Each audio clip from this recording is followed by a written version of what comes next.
Hello, and a very warm welcome to all of you listening. I hope that you are all fit and well. You join me today as we continue on with our journey through the book of Daniel. We began last week, so if you missed that sermon, I advise that you go back and listen. We spent some time then setting the scene, which is invaluable for a study of this particular book. Today's reading is taken from Daniel chapter number 1, and I'll be reading verses 3 to 7. So this is Daniel chapter 1, verses 3 to 7.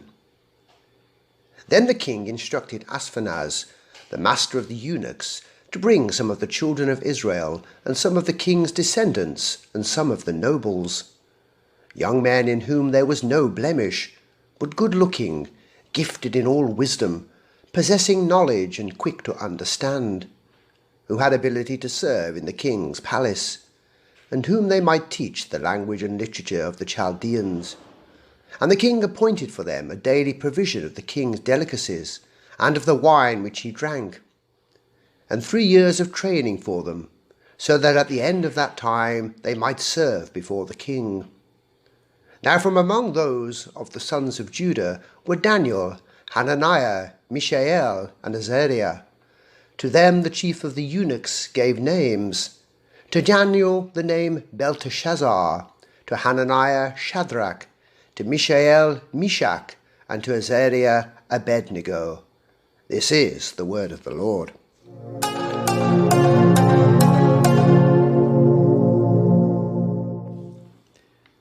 Before we turn to examine today's portion of Scripture, let's review what we looked at last time. Last Sunday, we began our journey through the book of Daniel. We spent some time surveying the book and answering some of the important questions necessary before reading any book of the Bible. That's not to say, of course, that we cannot just pick up our Bibles and begin to read, a method known as the lucky dip approach. We've all probably had experiences doing just that and being blessed by the Holy Spirit. We are guided to a verse or a passage that seems to directly address us on that particular day. However, in most cases, we gain far more understanding, appreciation, and even enjoyment when we take the time and make the effort to carefully study what it is we are reading. A little time spent in background reading or research really helps the Bible come alive.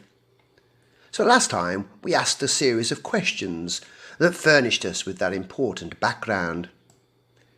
If you missed last week's sermon, I recommend going back to listen to the sermon, or even just reading the notes, as I shall only very briefly go over the key things here. We learned last week then that what we are reading in Daniel is a mix of narrative history, prophetic oracle, and apocalyptic material. This knowledge will be vital when we come to interpret what it is that we are reading. The way that we approach apocalyptic material, for example, differs very greatly to the way that we read and understand narrative history. We also looked at the authorship of the book. Although modern scholarship questions whether a real Daniel ever existed, I am fully convinced that he lived and wrote this book. The orthodox position is that Daniel was a real man who lived around about 600 years before the birth of Christ. Both the internal and the external evidence affirms him as being the author.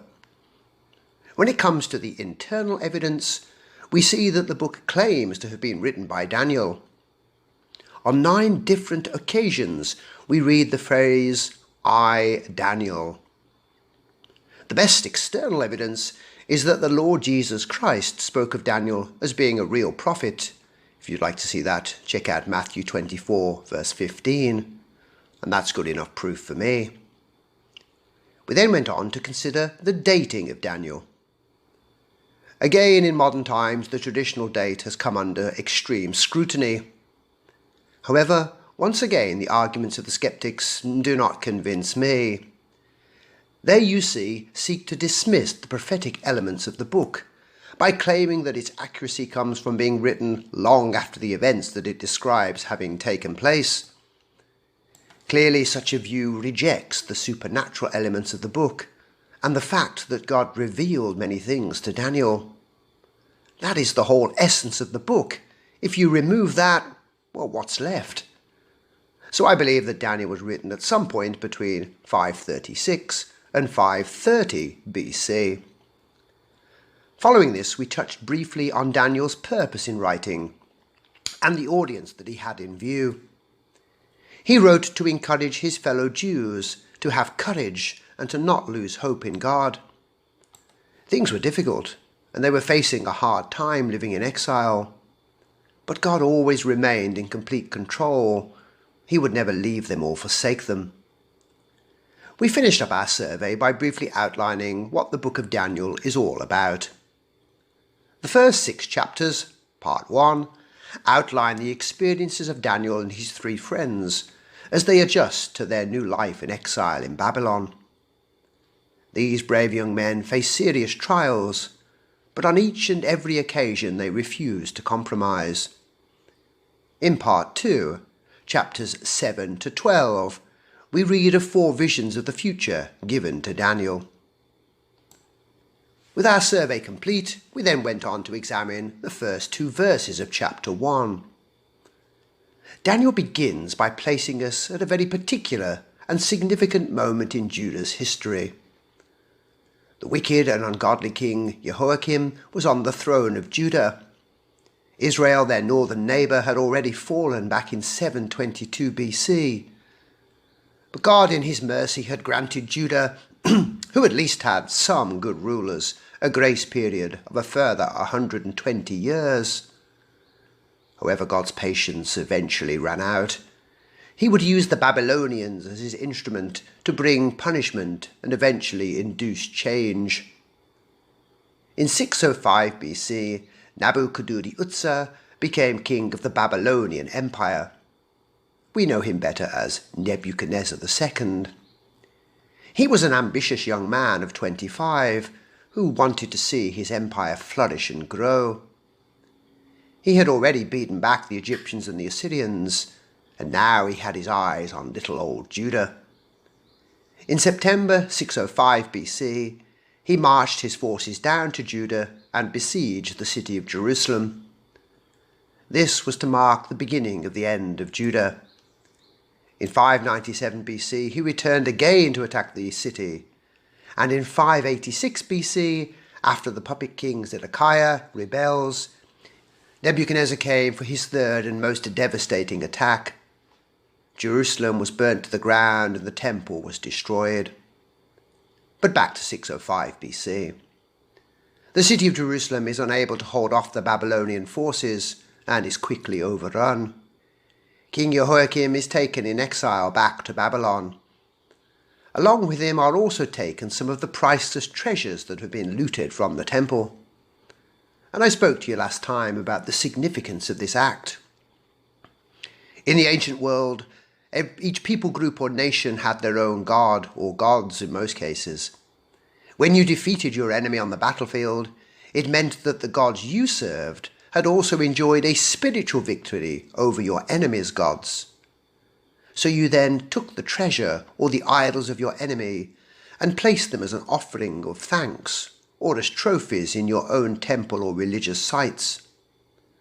So what we are reading about here is a catastrophic event for God's people.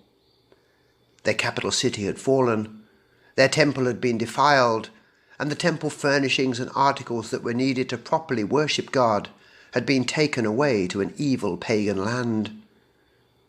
Surely things could not get any worse. Well, things are going to get worse, as we shall discover today.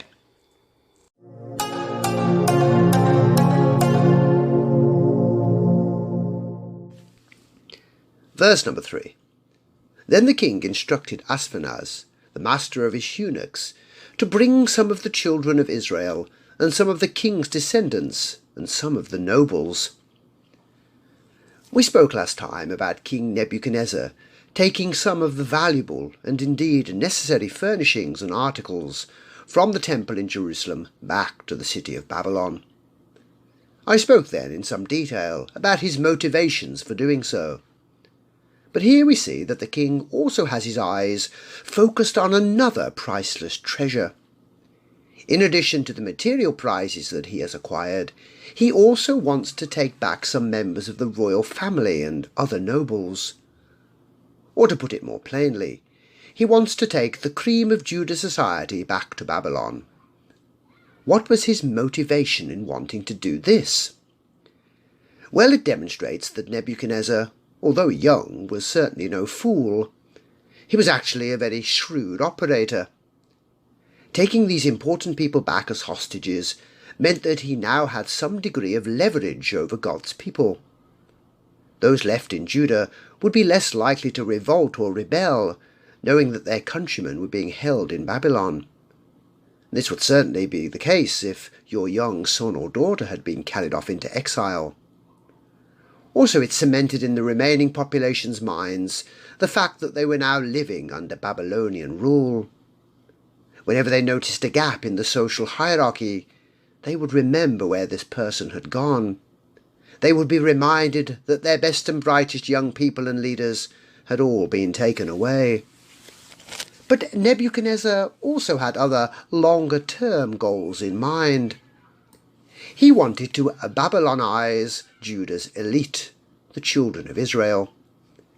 He thought that he could harness their intellect and skills and use them for his own benefit.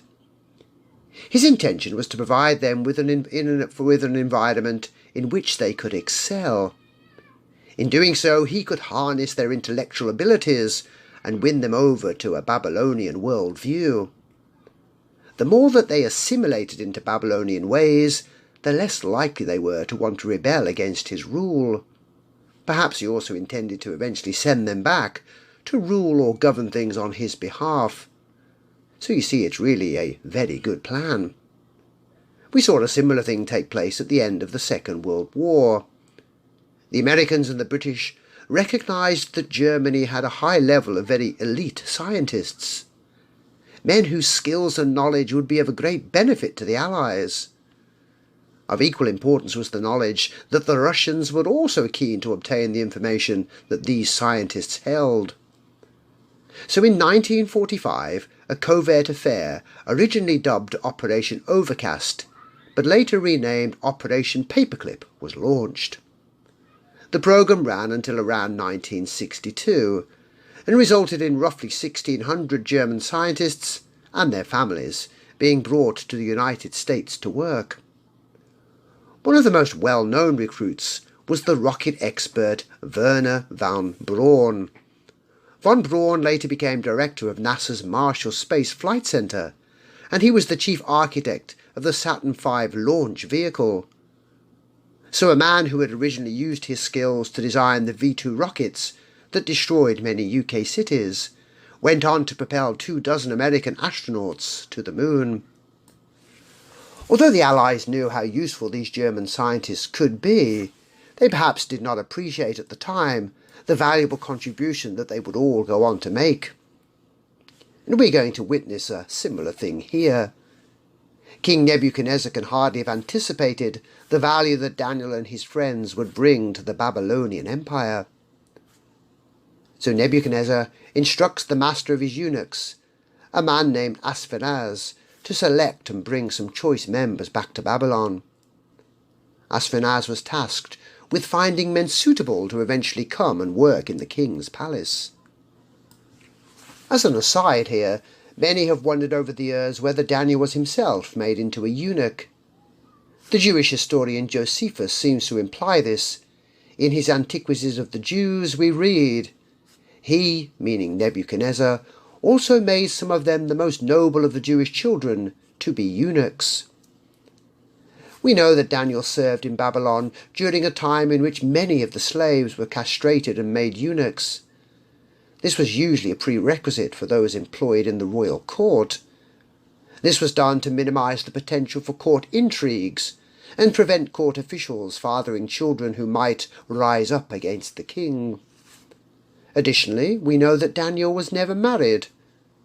And we also have an interesting verse recorded in 2 Kings, which reads as follows, "And they shall take away some of your sons, who will descend from you, whom you will beget, and they shall be eunuchs in the palace of the king of Babylon. 2 Kings 20:18.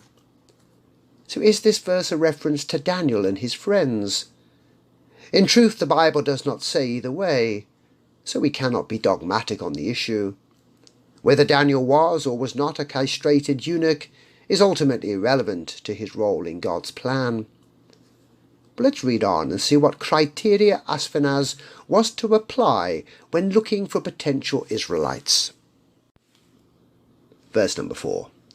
Young men in whom there was no blemish, but good-looking, gifted in all wisdom, possessing knowledge and quick to understand, who had ability to serve in the king's palace, and whom they might teach the language and literature of the Chaldeans. I'm sure that most of us can remember a time when we have applied for a new job or a new position or post. These days job postings are placed online, and they always include a detailed list of what potential candidates require.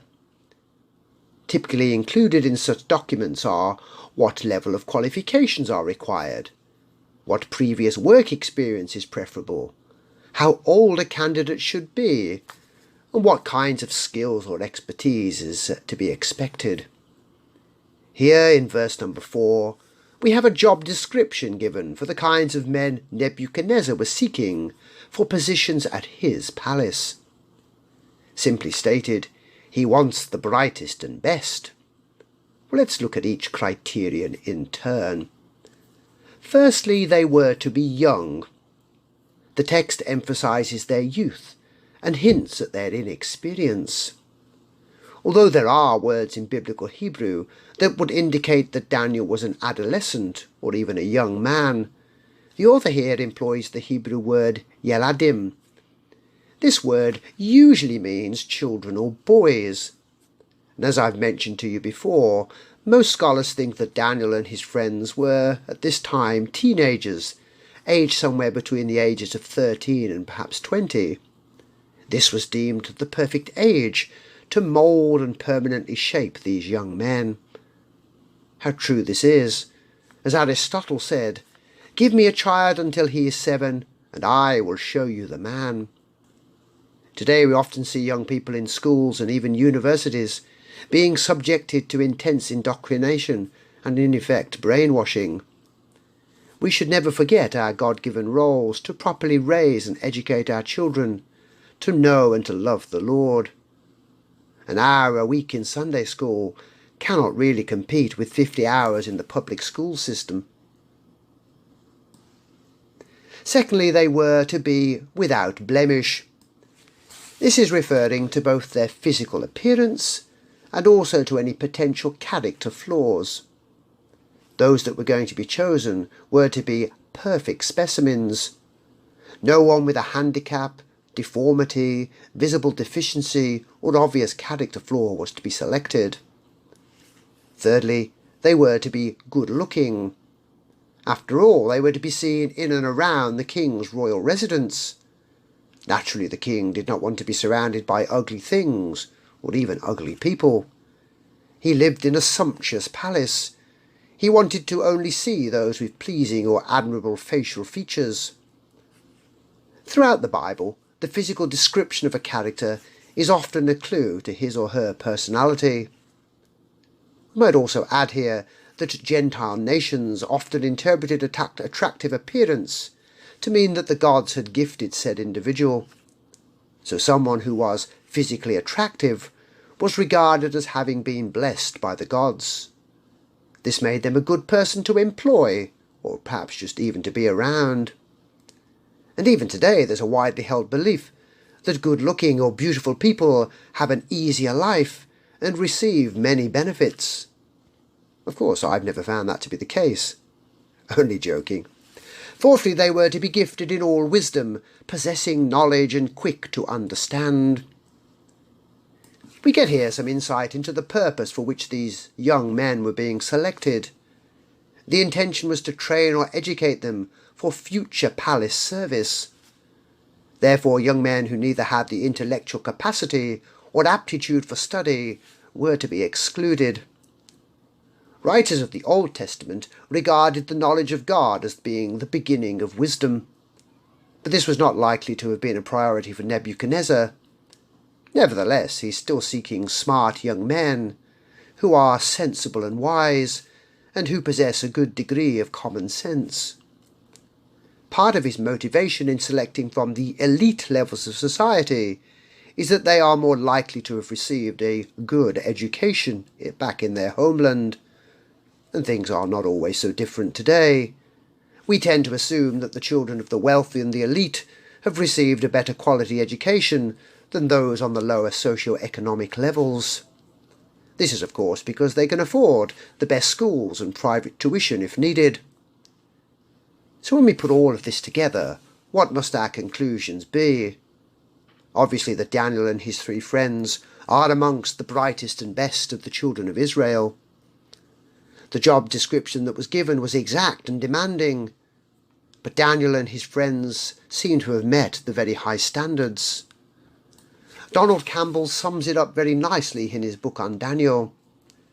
Daniel had no physical blemish and was pleasing in appearance. Mentally he was intelligent, knowledgeable and quick to learn. Socially he was poised and able to live in the king's court without creating embarrassment for himself or for others. These men, we read next, are to be taught the language and literature of the Chaldeans. Well, who exactly were the Chaldeans? The word can, depending on the context, have several meanings. On occasion, it's used to refer generally to the whole of the Babylonian people. But actually, if we want to be precise, the Chaldeans were an ethnic and political group from southwest Babylon. So at times the term Chaldean may be indicating people from this specific geographic location. The word also appears several times to be a reference to specially trained Babylonian astrologers. So Chaldean is most often used to refer to a social class of highly educated people, astrologers and court magicians. The Chaldeans spoke a Semitic dialect resembling Akkadian, and which was slightly related to Hebrew. Daniel and his friends may have had some knowledge of this language already, but the main point here is that they were to be instructed in these things in order that they be successfully assimilated into Babylonian society. Learning the language of a people group is one of the best ways to absorb the worldview of that particular culture. We should also not overlook what this learning of Chaldean language and literature entailed. These people, after all, were pagans who dabbled in witchcraft and the occult. Daniel and his friends would not be exposed to and learning things that were good and wholesome. There would be no mention in the Chaldean literature of God and his goodness. Well, let's read on. Verse number 5. And the king appointed for them a daily provision of the king's delicacies, and of the wine which he drank, and 3 years of training for them, so that at the end of that time they might serve before the king. As we just saw, these were very highly valued individuals. They had faced intense scrutiny and evaluation. To have been selected must have been seen as a highly prestigious honour. Obviously they would have missed their families and their homeland, but they would have felt privileged in some ways to have been afforded this special opportunity. The honour and prestige is amplified even more when we read that they would be given the same kinds of food and drink that would be given to the king. As I'm sure you can imagine, the king of Babylon only ate and drank the finest foods and the best wines. Now clearly as captives, the Babylonians would have had to feed them, but not necessarily the choice foods earmarked for the king. Slaves would normally only expect the leftover dregs. But actually in giving these men the king's food, it demonstrates a cunning level of manipulation on the part of the Babylonians. They were engaged, you see, in a process of forced assimilation. They wanted these prisoners from Judah to be fully immersed in the culture of Babylon in order to win them over. They wanted to persuade them to adopt said culture. They wanted them to give up all that they had known in Judah and become Babylonian. To do this, the Babylonians in effect pampered them. They were given nice accommodation, fine clothes to wear, and the best food and drink to eat. What reaction would this kind of treatment produce? In most cases, God's people would have had to concede that life was good. The Babylonians, though pagans, were considerate and decent people. Therefore, the average Jew might have to concede that they could lead a good and productive life living here in Babylon. The forced assimilation training program, comprised intense study and immersion in all things Babylonian, would last for 3 years. During this time, they would receive the best tuition from the finest Chaldean scholars. You may wonder what exactly they studied. Well, allow me to enlighten you. Both Babylonian and Jewish curricula included scribal arts, lexicography, which is the process or work of writing, editing, or compiling a dictionary, the study of natural phenomena, medicine, religious studies, economics, business, law, and government. Or, as Paul Lederach has it in his commentary, Daniel and the others would study the omens, incantations, hymns, prayers, rituals, myths and legends, formulas and mathematics of the Chaldeans, the experts in astrology and magic. Does that sound like fun? The Babylonians were confident that when the training ended, that these men would be ready to serve in the royal palace. Well, let's conclude our study for today by meeting 4 of the men accepted into this illustrious training program. Verses 6 and 7. Now from among those of the sons of Judah were Daniel, Hananiah, Mishael, and Azariah. To them the chief of the eunuchs gave names. He gave Daniel the name Belteshazzar, to Hananiah Shadrach, to Mishael Meshach, and to Azariah Abednego. We are introduced here for the first time to the book's 4 main protagonists.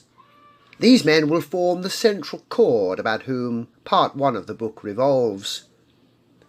It should be obvious, but worth emphasizing here, that they were just 4 of many carried away into exile. The fate of many of those thousands remains unknown. One figure that I saw placed the number at close to 10,000 people being taken into exile. So as we read the story of Daniel and his friends, we might think about all those other Israelites who were also carried away and forced to assimilate into this strange pagan world. We learn firstly that they were sons of Judah. Clearly we can take this to mean that they were Israelites, members of God's chosen people. But it also strongly indicates that they were of the tribe of Judah.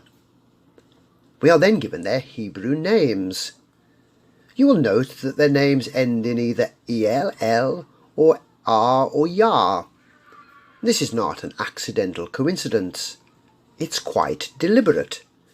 It's because their names are connected or linked in some way to the God of the Bible, Elohim or Yahweh. They all, you see, possessed good God-fearing parents who named them all wisely. Let's look at each name in turn.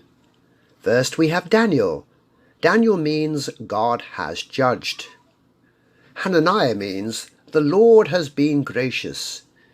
Mishael means who is like the Lord, or who is what God is. And finally we have Azariah, whose name means the Lord has helped. These are good names for a devout Israelite, but simply won't do in Babylon.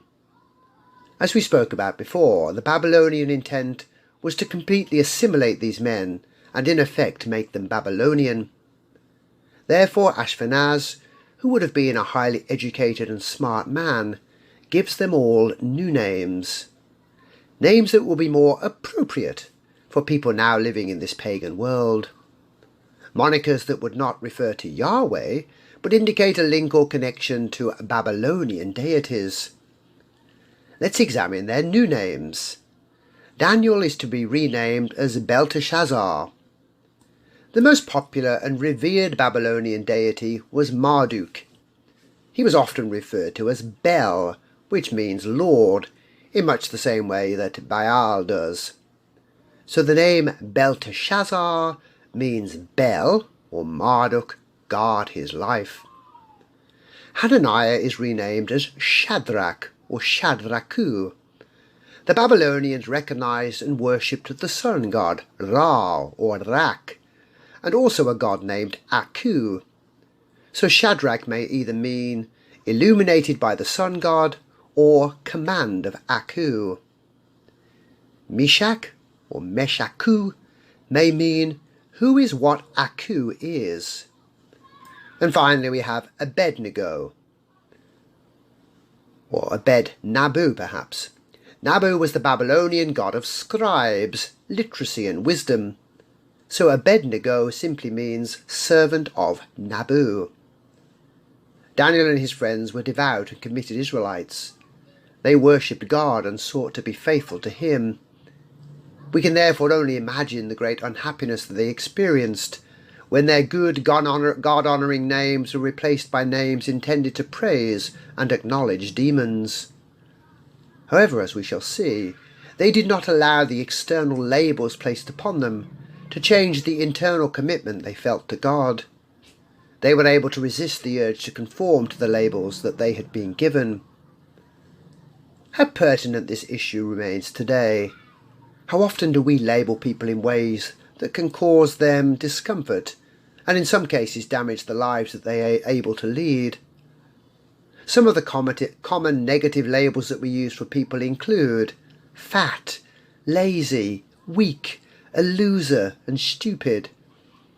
We may also label people based on what we know about their past. This person is a playboy, a slut, an addict, a criminal, a drunkard, or someone with simply an unsavoury reputation. I wish that I could say that the church was a label-free zone, but that's just not the case. Even Christians get involved in the dangerous practice of labelling. The danger of labelling others lies in two distinct realms. Firstly, when we label others, it means that we only see others in this particularly negative light. The label that we impose acts as a barrier to us really knowing and understanding this person. Secondly, it may affect how these people see themselves. When we label and convey to others that we think that they are bad, what often happens? Well, what happens is that they adopt the label and accept it as reality. Well, everyone sees me as bad. Perhaps I really am a bad person. Let me remind you of what the Apostle Paul said in his second letter to the Corinthians. Therefore, from now on, we regard no one according to the flesh. Even though we have known Christ according to the flesh, yet now we know him thus no longer. Therefore, if anyone is in Christ, he is a new creation. Old things have passed away. Behold, all things have become new. 2 Corinthians 5:17-19. Paul is reminding us here that when we come to Christ, we are reborn. We become a new creation. That means our sins of the past are washed away. We are not to remember and label people in the church with their former sins. If this is something that we do, let us repent and turn away from this sinful practice. But let's conclude by talking about what we can learn from today's passage. Lessons to learn. I have one point to make from today's study. Resisting what the world desires. Daniel, Shadrach, Meshach and Abednego were under an immense amount of pressure to give in and conform. The Babylonians were very clever. They knew that these Jewish exiles were much more likely to conform to the values and culture of the Babylonians if they could be encouraged to forget all about their past. To facilitate this, they were given new homes, a new language and even new names. The intent was simple: break and then remake these men as good Babylonians. It would not be easy for these 4 Hebrew men to resist this cultural pressure, and yet, as we shall see over the next few weeks, they did resist from conforming to the wishes of the Babylonian world. Today we saw how the Babylonians sought to change them by overwhelming them with luxury. Come and be trained by the best scholars that we have available. 3 years of wonderful free education. live in this nice accommodation, and enjoy the same delicious foods and drinks that are enjoyed by the king. How tempting these things might have been to these 4 young men, and yet they resisted. We too may be tempted by the nice things available to us, if only we were to compromise. We might get a promotion at work if we cheated a little or cooked the books. What's the harm? Everyone else is doing it. We might get higher scores at school or university if we plagiarized a little. What's the harm? Everyone else is doing it. We could be financially better off if we cheated on our taxes. What's the harm? Everyone else is doing it. Perhaps we could succeed in the world and make better progress if we were not so openly Christian. If we kept our faith a secret, maybe we could gain some advantages. But what small measure we gain here on earth pales into insignificance when compared to what our compromise costs us in eternity. When tempted to give in to the world, remember 2 things. Firstly, that God is always watching. And secondly, that your compromise now is resulting in the loss of heavenly rewards later. So Daniel and his friends serve to remind us that despite the lure of earthly rewards or luxuries in the here and now, it's so much better to keep our eyes focused on Christ. Let us live thinking about what he desires and wants. Let us live always in faithful obedience to him.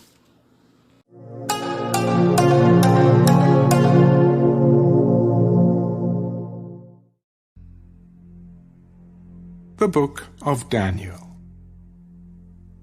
In the 3rd year of the reign of Jehoiakim, king of Judah, Nebuchadnezzar, king of Babylon, came to Jerusalem and besieged it. And the Lord gave Jehoiakim, king of Judah, into his hand, with some of the articles of the house of God, which he carried into the land of Shinar, to the house of his God.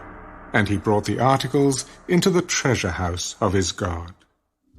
Then the king instructed Ashpenaz, the master of his eunuchs, to bring some of the children of Israel, and some of the king's descendants, and some of the nobles, young men in whom there was no blemish, but good-looking, gifted in all wisdom, possessing knowledge and quick to understand, who had ability to serve in the king's palace, and whom they might teach the language and literature of the Chaldeans. And the king appointed for them a daily provision of the king's delicacies, and of the wine which he drank, and 3 years of training for them, so that at the end of that time they might serve before the king. Now from among those of the sons of Judah were Daniel, Hananiah, Mishael, and Azariah. To them the chief of the eunuchs gave names. He gave Daniel the name Belteshazzar, to Hananiah, Shadrach, to Mishael, Meshach, and to Azariah, Abednego. But Daniel purposed in his heart that he would not defile himself with a portion of the king's delicacies, nor with the wine which he drank. Therefore he requested of the chief of the eunuchs that he might not defile himself. Now God had brought Daniel into the favor and goodwill of the chief of the eunuchs. And the chief of the eunuchs said to Daniel, I fear my lord the king, who has appointed your food and drink.